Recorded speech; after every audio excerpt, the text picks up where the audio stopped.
Les amis, bonjour, bienvenue sur un nouvel épisode de Morocars. Aujourd'hui, on reste dans le domaine des deux roues. Mais lequel, me direz-vous? Les amis, bonjour, bienvenue sur un nouvel épisode de Morocars. Vous vous en doutez, ici je suis dans une voiture, mais quelle voiture? C'est vrai que je vous avais promis de vous en parler, mais ça va venir très très vite. J'essaie d'éviter le mauvais œil, donc on va vous en parler très très vite. Mais je voulais aussi vous parler d'un projet qui commence. Entre temps, on va s'occuper en attendant, parce qu'on attend de recevoir quelques pièces, et on va s'occuper de ce truc-là, qui est juste là. Je vais vous expliquer ce qui se passe tout de suite. Entre temps, on prend le temps de prendre la pause dans la voiture, et puis après on en revient. Vous l'avez bien sûr reconnu pour les plus aguerris d'entre vous.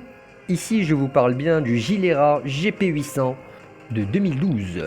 Ah ouais, une grosse merdasse. Mais bon, non, finalement, il marche vraiment bien, mais on en reparlera plus tard. Donc, quand nous avons été sollicités, avant de le recevoir, on s'attendait à ça. Sauf que le nôtre, on l'a malheureusement reçu comme ça. Et ouais, et là, ça n'a plus rien à voir. Vu cette situation, il était temps de faire un constat des dégâts, bien évidemment, et aussi de déterminer le besoin en pièces, et leur nombre, tout aussi essentiel. Bien évidemment, pour ce bébé qui date de 2012 et qui n'a pas été énormément vendu, vous vous doutez bien que les pièces sont quasiment introuvables. Donc là encore, c'était un chemin de croix.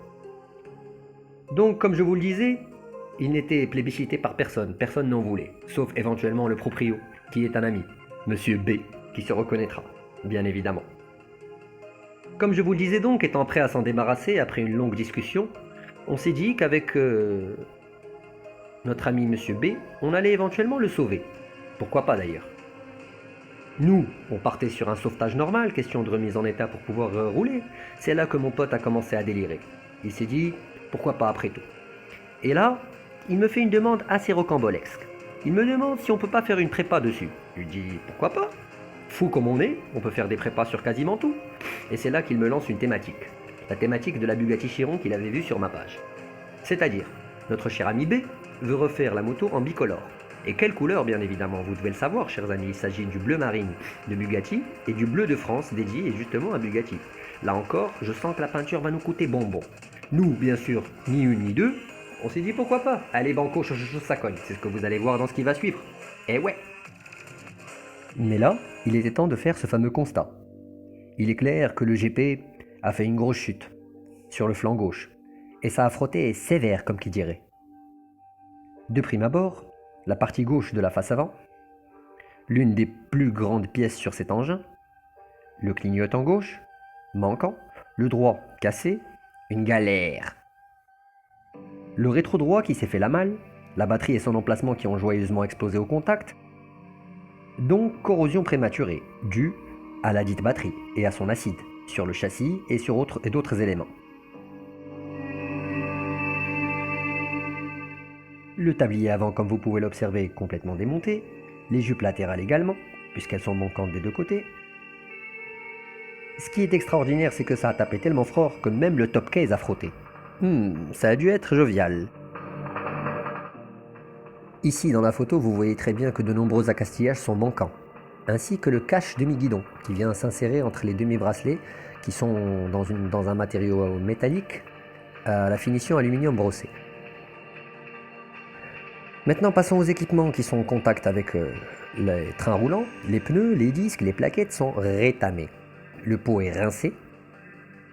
Là, on voit le tablier qui est démonté et on voit très bien la morsure de crocodile qui lui a arraché une grosse partie. Ça a dû faire mal.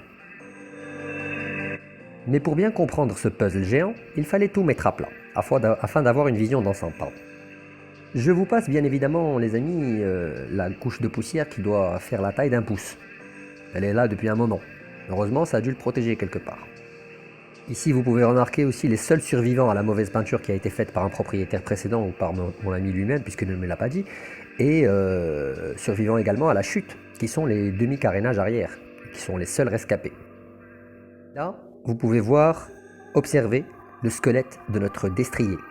Mis à nu, d'ailleurs, on lui a fait sa fête. Et bien sûr, aucune vis, écrou ou rondelle ne se ressemble entre elles et ne ressemble à celle d'origine. C'est comme qui dirait la merde.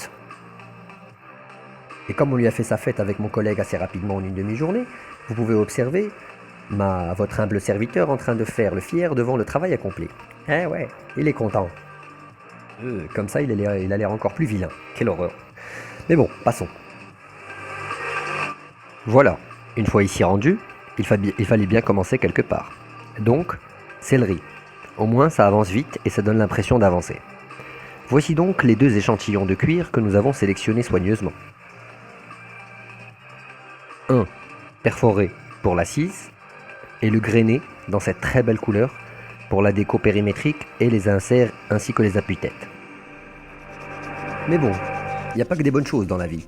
Donc, ponçage, malheureusement, nécessaire sur un carénage.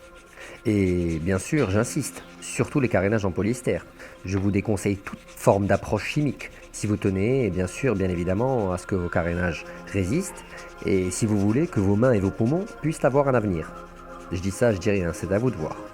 Donc, d'abord au grain 60. Mais léger, hein.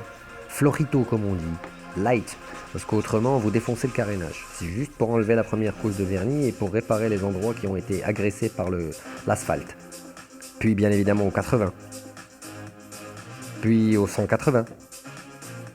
Puis au 220. Mais putain, combien il y en a, c'est pas possible. Eh bien rassurez-vous, il y en a encore. Et ça va aller encore plus loin puisqu'on va aller jusqu'au 2000, au grain à l'eau, avant de pouvoir obtenir un résultat de surface digne de ce nom. Voilà les amis, c'était tout pour moi pour l'épisode du gilet ras GP800, tout du moins le premier. La suite va arriver très bientôt, je vous tiendrai au courant très vite. Et là maintenant je voulais vous parler d'un petit truc, j'ai pour idée d'organiser un concours sur Morocars, je ne sais pas si ça peut vous intéresser. Donc si c'est le cas, vous nous le dites, vous mettez ça en commentaire. Et ça nous fera un plaisir de l'organiser, bien sûr, c'est pour vous faire gagner quelque chose de sérieux. Nous, me parlez ni d'iPhone ni quoi que ce soit d'autre, hein. On va vous faire gagner quelque chose de très sympa. En l'occurrence, ah ouais, une KTM 1290 Super Adventure. Si ça peut vous plaire, vous mettez ça en commentaire et on organise le concours, comme ça quelqu'un parmi vous peut gagner cette superbe KTM. Bon, sur ce les amis, moi je décolle, je trace, je mets les gaz, comme à l'image de ce beau scarabée. Et je vous dis au Wiedersehen. Je vous reviendrai sur la page Instagram plus en détail pour vous parler du concours, du gain, etc. Restez branchés et puis enjoy. Tchuss.